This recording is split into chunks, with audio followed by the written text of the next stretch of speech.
స్వాగతం సుస్వాగతం నా కుకింగ్ ఛానల్ కండి.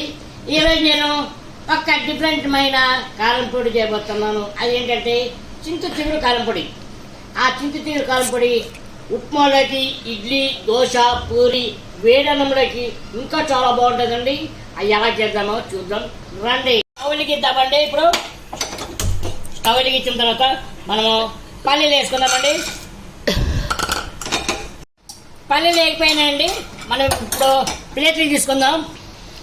మనం ఎండుమిరపకాయలు వేసుకుందామండి.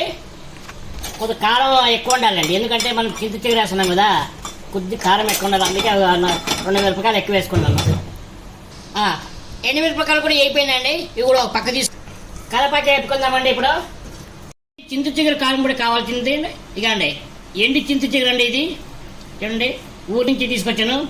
నెక్స్ట్ పల్లీలండి, అలాగే ఎండుమిరపకాయలండి, కొద్దిగా బెల్లం, ఎల్లుల్లిపాయలు ఎక్కువ వేస్తే చాలా బాగుంటుందండి కారం పొడికి. అలాగే ఈ కరివేపాకు అండి, కరివేపాకు కూడా చాలా బాగుంటుందండి. నెక్స్ట్ ప్రాసెస్ చూద్దాం రండి. కరివేపాకు కూడా వేగిపోయిందండి. మనము ప్లేట్ వేసి ఇకండి చింత చిగురు అండి మనం కొద్దిగా లైట్గా వేపుకుందామండి, ఎందుకంటే ఎండిపోయింది కాబట్టి మనం లైట్గా వేపుకుందాం, మరీ అంత కాకుండా. వేగిపోయిందండి చింత చిగురు. ఇప్పుడు మనము ప్లేట్లాగా వేసుకుందామండి దీన్ని. ఇవన్నీ మొత్తం చల్లారాలండి. చల్లారిన తర్వాత మనం మిక్సీకి వేసుకుందాం అండి. ఇవన్నీ ఇప్పుడు మనం మిక్సీలోకి వేసుకుందాం. ఎండుమిరపకాయలు వేసుకుందామండి, అలాగే కరివేపాకు కూడా వేసుకున్నాము. నెక్స్ట్ పల్లీలు వేసుకుందామండి. పల్లీలు వేసుకుందామండి. మనం కొద్దిగా రాళ్ళు ఉప్పు వేసుకుందామండి, కొద్దిగా. అలాగే బెల్లం వేసుకుందామండి, ఎందుకంటే ఉప్పు రాళ్ళు ఉప్పు కాబట్టి మనకి ఎక్కువ అవుతుందేమో. నెక్స్ట్ తర్వాత వేసుకోవచ్చు తక్కువ పడితే. ఇప్పుడు బెల్లం కూడా వేసుకున్నానండి.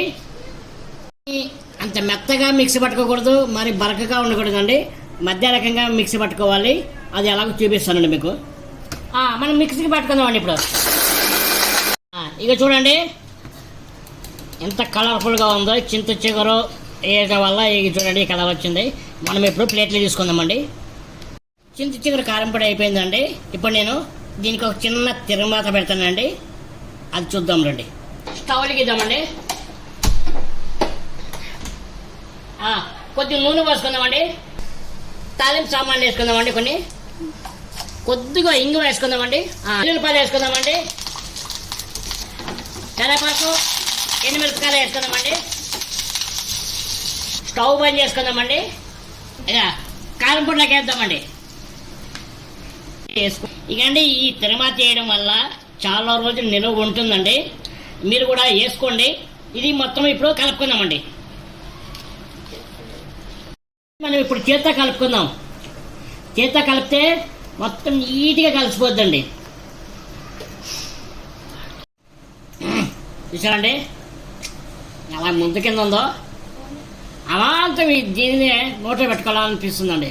ఎంత బాగుంటుందండి, చూసారా? ఇలా ఉండాలండి. చింత చిగురు కారం పొడి అన్నం ఎలాగుందో నేను టేస్ట్ చేసిన తర్వాత మీకు చెప్తాను.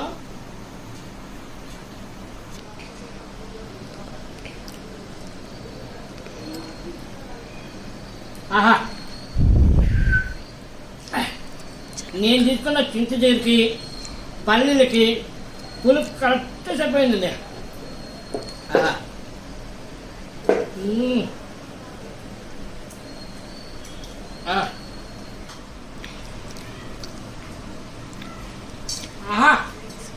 ये मिलते रहा मैं मरीचे అయిపోయిందండి. సూపర్ అండి. చింత ఏమండి ఇలాగే చేసుకోండి, కొలతలతో చాలా టేస్ట్గా ఉంటుంది. మీరు కూడా నేను చేసినట్టు చింత చిగురు కారం పొడి చేసుకొని తిని ఎలా ఉందో నా కామెంట్ సెక్షన్లో కామెంట్ చేయండి. అలాగే నా ఛానల్ని లైక్ చేసి, షేర్ చేసి, సబ్స్క్రైబ్ చేసుకొని బెల్ ఐకాన్ కొట్టండి. బాయ్.